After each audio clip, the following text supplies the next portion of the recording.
श्रद्धा मूर्त माताओं बहनों, अभी आपने पहले भजन सुना, भली करी गुरुदाता। पूरे शास्त्र इतिहास को आप देख लो, पढ़ लो या किसी से पढ़ाओ, किसी शास्त्रों में दूसरे का भली करने का नाम नहीं आता। राजा, प्रजा, बादशाह, भाई, कुटुंब, परिवार, माता पिता होते हैं, उनका उपकार ऐसा नहीं कहा कि उनका उपकार नहीं होता है, पर जितना उपकार सदगुरु का होता उनके बराबर नहीं होता है। राजा खुश होए तो कोई प्रदेश दे दें, कोई जमीन जगह दे दें। माँ बाप खुश हो तो जन्म तो देते ही है, घर का पट्टा, मकान, दुकान दे दें। बादशाह और कोई खुश है, भाईचारा वाला खुश है तो कोई सहायता दे सकता, पर कल्याण नहीं दे सकता।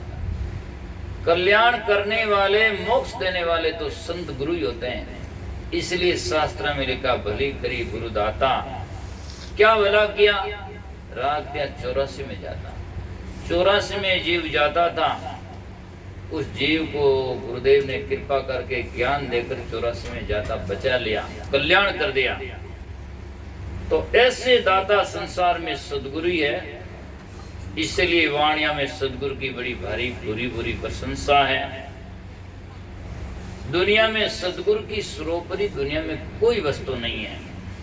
किसी शास्त्र में उठाकर देखो, आप किसी मजहब में देखो, किसी प्रवर्तक संत की वाणी देखो उठाकर, तो सदगुरु की बुरी बुरी प्रशंसा करते हैं। परमेश्वर से संत बड़े जिनका क्या अनुमान, हरि माया आगे धरे संत रहे निर्वाण।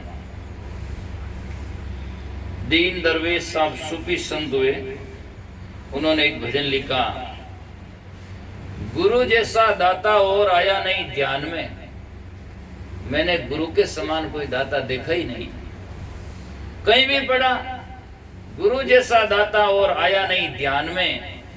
वेद और पुराण में, वेद और पुराण में, हिंदू मुसलमान में, चाहे हिंदुओं में देखो, चाहे मुसलमानों में देखो, और चाहे पुराण पढ़ो और चाहे कुरान पढ़ो, लेकिन सब में गुरु सर्वोपरि है।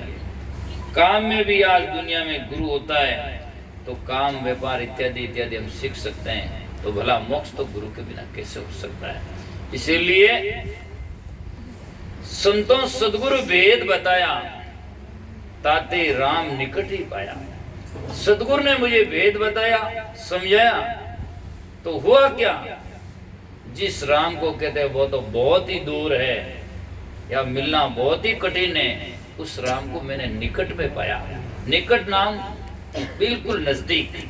ये भी कहने का और समझाने का तरीका, आगे जाओ आप बैठ जाओ, ये भी कहने का तरीका है। निकट नाम पास में है, बहुत गहरे में जाकर के वो राम तू ही है। हिंदुओं के नहीं, पूरी संसार की समूचे विश्व के प्राचीनतम ग्रंथ वेद कहे जाते हैं। वेदों से उपनिषद आते हैं, उनमें जाकर के वेदों के माँ वाक्य सजना यह है, उसमें यह आता है, ये महात्मा ब्रह्म है, ये आत्मा ही ब्रह्म है। अहम ब्रह्मास्मि, मैं ब्रह्म हूं। तत्त्वमसि, तत् प्लस तुम प्लस असि, तत् नाम तत्तन तुम नाम तून असि नाम है। जिस तत्व को तू कहता वो है, वो तू ही है। और कहते प्रज्ञानंद ब्रह्म, ज्ञानी ब्रह्म है। तो सजनों, कहने का अर्थ यह है कि परमात्मा राम जी साहेब, वाहि गुरु गॉड, अल्लाह, सतनाम, जो भी भाषा में, मतलब संसार की सर्वोपरि शक्ति जो है वो हमारे हृदय निवासी राम, बोलने वाला चेतन आत्मा है। और उसी को महात्मा भजन कर अनुभव जब करते हैं तो उससे कहते हैं परमात्मा है। परमात्मा का अनुभव हो गया, आत्मा का साक्षात्कार हो गया, निर्वाण पद हो गया, हक भी नहीं पा लिया। और चाहे बका कह दो किसी भाषा में, पीछे कटते कटते करते करते शेष रह जाता, वो बात उस उत्तर होता है। तो इसीलिए सजना, जैसे पदार्थ को कूटते कूटते छोटा से छोटा अणु हो जाता है, अणु के बाद में कुछ नहीं होता है, ऐसे ही ला करके सजना संत महापुरुष कहते हैं संता सदगुरु भेद बताया और ताते राम निकट ही पाया। जिसके सदगुरु के भेद बताने से राम को हमने निकट ही पाया, नहीं तो बहुत दूर समझते थे। रोहिल साहब मुस्लिम संत हुए, आज भी पाकिस्तान में नवाब शाह जिला, उसमें कन्नड़ी में उनके दरगाह शरीफ है। तो उन्होंने भजन लिखा, मैं तो साजन थाने दूर गना जानिया। एक गुरुदेव परमात्मा राम जी, आपको मैंने बहुत ही दूर समझा, पर आपकी गुरुदेव की कृपा हुई तो मुझे आसंग, बिल्कुल असंग अर्थात मेरे पास में इतना नजदीक बताया। असंग मोही लखाया, आसान से मुझे लखाया। कैसे कि काया नगर में बैठो बैठो बोले, पर गुरु भी ना भेद नहीं पाया। घट में बोलता है लेकिन जाकर के गुरु के बिना भेद नहीं मिला, बाहर ही खोजते रहे। तो उस परमात्मा, ये परमात्मा को पाने के लिए सदगुरु का भेद चाहिए। भेद क्या है? हमारी दृष्टि बहिर्मुख है, उसको दृष्टि को उलटकर अंतर्मुख करने की जरूरत है। धन तो घर में गड़ा हुआ है पर आदमी का मन बाहर पड़ा हुआ है, इसलिए बाहर भटकता है। तो बाहर है ही नहीं तो मिलेगा कैसे? बीबी तो घर में है और भाई साहब अंदर में वहां खोज रहा है, तो वहां मिल नहीं सकती। घर में है तो घर में की तरफ में जाओ तो मिलेगा। इसीलिए संतों की वाणी कहती है कि तो आप भीतर की तरफ में मुड़ो, उल्ट जाओ और भीतर की तरफ में। तो संतों सदगुरु भेद बताया, ताते राम निकट ही पाया। अब उनके लिए सजना जितने बाहर के आडंबर है ना, ये लोग करते हैं, वो आडंबरों की जरूरत नहीं है। अब बात तो है सजना जाकर के, जैसे एक आदमी की रोग है, तो रोग है तो उसकी बात तो है कि रोग है तो दवाई लो, ठीक होगा। अब लोग दवाई तो ले नहीं, झाड़ फूंक करावे, ताबीज करावे, मंत्र पढ़ावे, पूजा चढ़ावे। अब पतरी तकलीफ है तो ऑपरेशन निकल सके, या आप दवाई दो तो फूटन पैसा वो निकल सके, बस। अब ने तो ऑपरेशन कराए ने दवाई ले, और ऊपर से झाड़ा फूंका ताबीज कितने करो, ने तो पतरी गड़े और ने मंत्र पढ़ना वो कभी दूर जा सके। आप बात समझ में आनी चाहिए। समझ में आ जाएगा तो आदमी जो वास्तविक में जिसका यत्न होता है, मतलब कहती भूख लगी है तो मंत्र पढ़ने से भूख नहीं जा सकती है, भूख रोटी खाने से जाएगी। तो इसका बहुत सही समझ में आ जाएगा कि भाई भूख का विधान भोजन है, तो भोजन करो तो भूख जाएगी। अब भोजन तो करे नहीं, मंत्र पढ़े, लीजा पूजा चढ़ाए, या कोई सवामणि बोल दे, या गायत्री मंत्र पढ़ ले, अरे या कोई पूजा चढ़ा दे, या कोई जब तब करके खड़ा हो जाए, 25 साल खड़ा, तो उससे भूख थोड़ी जा सकती है। विधान उसका विधान होता है। जैसे अंधेरा है तो अंधेरा का विधान है, प्रकाश करो तो अंधेरा जाएगा। अब प्रकाश तो नहीं करे, ए बाप जी मैं था नारियल बोर मार अंदर जतो, क्यों अंदर जावे जाने तो रात 12 बजे लोग अंदर घुमाई दे, जरूरत है ऐसा नहीं हो सकता है। अंधेरा जाने का उपाय प्रकाश करो, सूर्य उदय होगा तो सत्य हो जाएगा। और आपको पहली जरूरत है तो बैटरी से, टॉर्च से, बल्ब से, हेलोजन से, किसी प्रकार से प्रकाश करो, तो प्रकाश करते ही अंधेरा जाहिर चला जाएगा और आपको प्रकाश में काम करो, बस ये है। तो भक्ति भजन और साधना के लिए, आत्म का कल्याण के लिए बाहर के आडंबर करने की जरूरत नहीं है। सजनो श्रुति बारमुख, उसको भीतर की तरफ में मोड़ने की जरूरत है। तो इसीलिए संतदास जी महाराज बड़ी महान पुरुष हुए। मेवाड़ में, दांतरा में रामसनी संप्रदायाचार्यों के गुरु कहलाते हैं। तो कहा संतों सदगुरु भेद बताया, ताते राम निकट ही पाया। तो क्या कैसे बताया? तो सदगुरु ने जब भीतर में श्रुति मोड़ दी, जिससे मैं कई बार एक उदाहरण देता रहता हूं कि एक भाई साहब गांव जा रहा था, यहां से आप समझ लो उदाहरण चाहे, या हमारे मारवाड़ का समझो। तो सजनों जोधपुर से जाना तो जयपुर, तो आप सब जानते हैं जोधपुर से जयपुर ईस्ट में है, और वो भाई साहब जोधपुर से उधर पश्चिम की तरह बालोतरा बाड़मेर की तरफ में जा रहा है। आगे से कोई मान संत महात्मा आए, और आए तो राम जी राम साहेब बंदगी हरिओम हुआ। महाराज कहते भाई कहाँ जा रहा है? महाराज जयपुर जा रहा हूं। महाराज को मालूम था जयपुर तो है नहीं, इधर तो बाढ़ में रहेगा, वालोद रहेगा, यहाँ कहाँ है। और जब उसकी विपरीत दिशा में हम पांव धरते हैं तो डिस्टेंस, दूरी और बढ़ती जाती है। एक पांव देते हैं तो एक पांव उधर दे जाए, एक पांव पीछे रह गया तो दूरी और बढ़ती जाती है। तो मेरी तरफ में देखो आप सब, महाराज ने उसको कुछ नहीं कहा, कहाँ जा रहा है, क्या कर रहा है, माँ तो पकड़ियो, क्यों जा रही हो, तो नहीं क्यों जा रहे हो, तो माँ तो पकड़, अब जा, समझे आप। उनका मुंह पूर्व में कर दिया और अब जा, मतलब जिस दिशा में सैर है उस दिशा में मुंह कर दिया। अब ने तो इसमें जप किया, न कोई तप किया, न कोई मंत्र पढ़ा, और न कोई जाकर के उसका योग युक्ति, दूसरी कुछ नहीं। उसका मुंह गलत दिशा में था, चाल तो थी, चल तो था, यात्रा तो करता था, पर गलत दिशा में कर रहा था। इसलिए महाराज ने उसका मुंह फेर दिया और कहा अब जा। तो अब ज्यों ज्यों पांव धरते त्यों ज्यों जयपुर के नजदीक जा रहा है। ऐसे ही आदमी यात्रा करता है, भजन करता है, जप करता है, तप करता है, साधना करता है, कुछ भी करता है, पर बाहर की तरफ में करता है। संत उसको मिल करके उसका मुंह मोड़ करके भीतर की तरफ में मोड़ देते हैं। अब भीतर में या तेरा परमात्मा राम जी साहब मिलेगा, अंतर की तरफ में। तो इसमें दूसरा विधान करने की नहीं है। तो संत महापुरुष कहते हैं जब तब तीर्थ कबूनी कीना पढ़ियान वेद पुराना।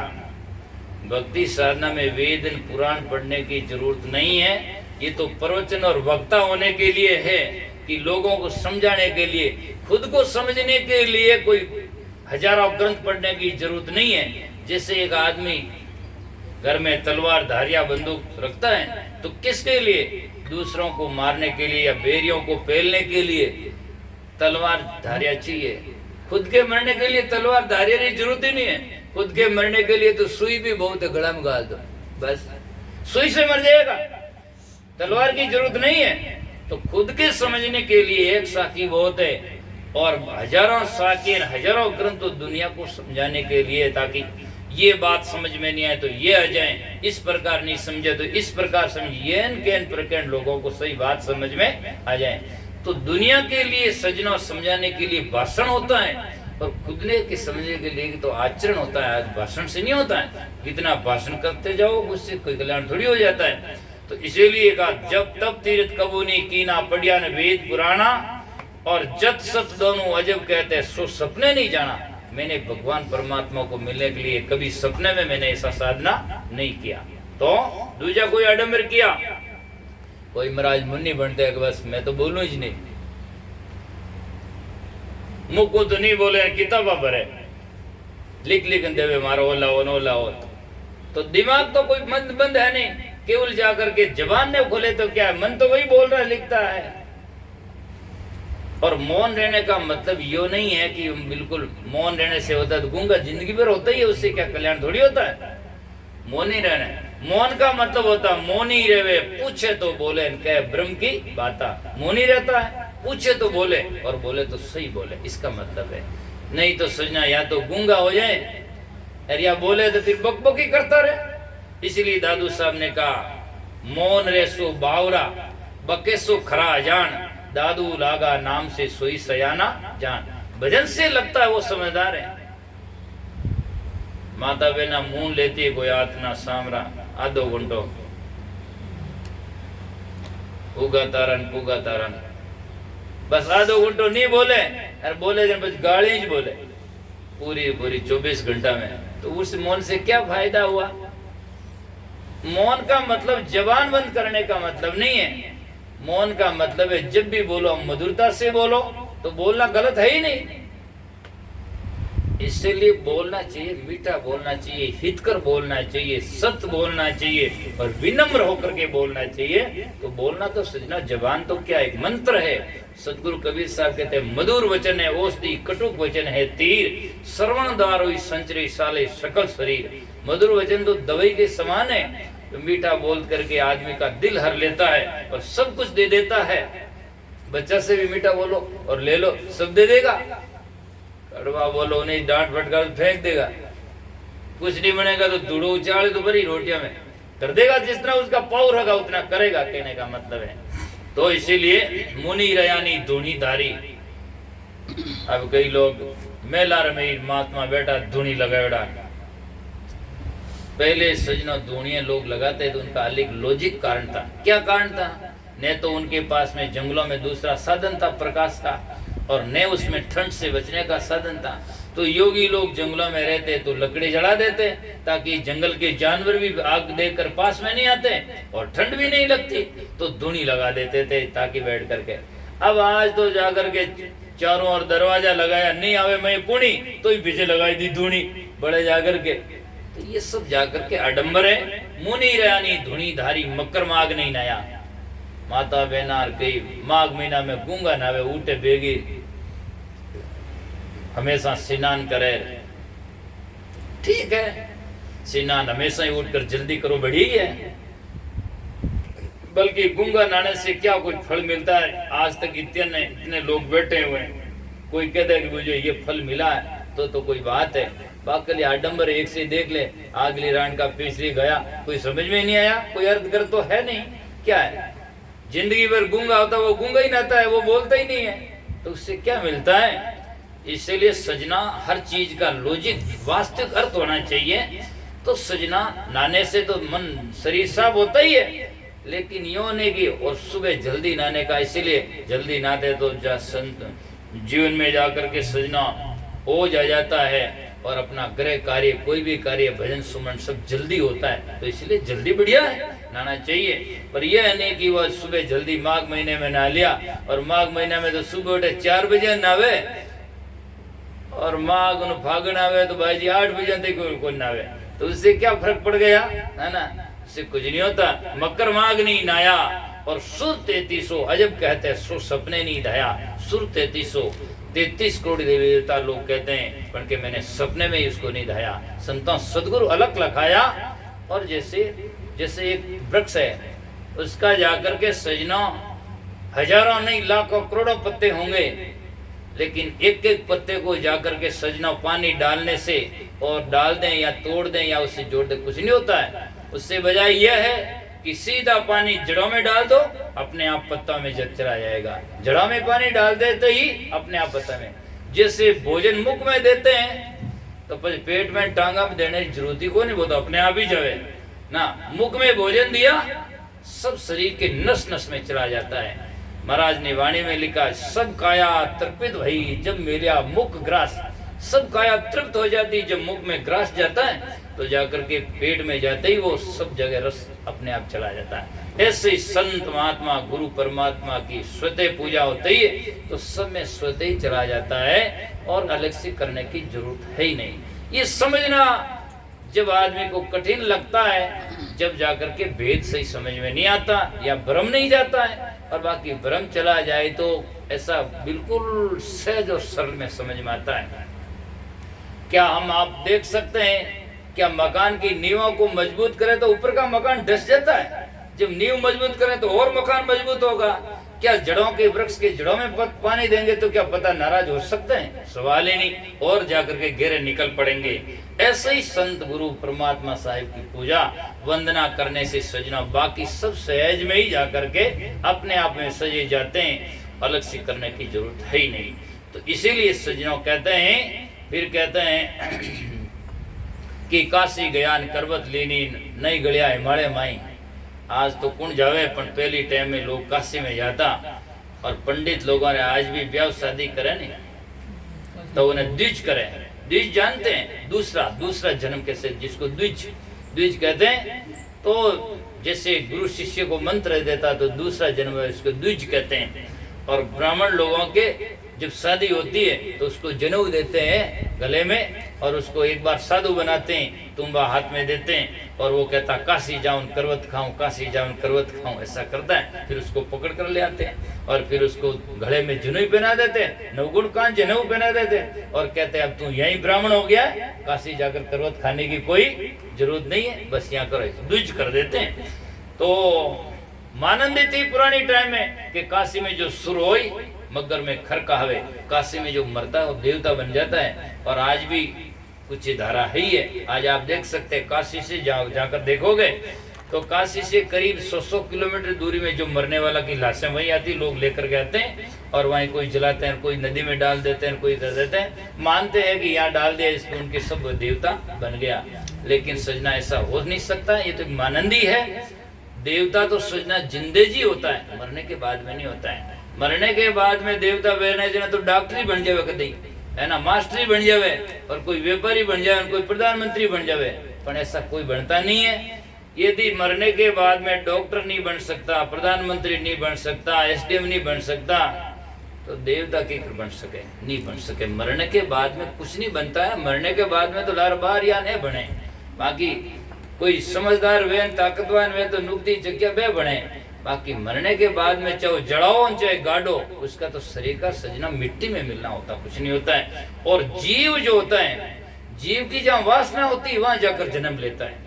इसीलिए जिंदे जी होता है, बंधन भी छूटे तो जिंदे जी छूटता, मरने के बाद में बंधन नहीं छूटता है।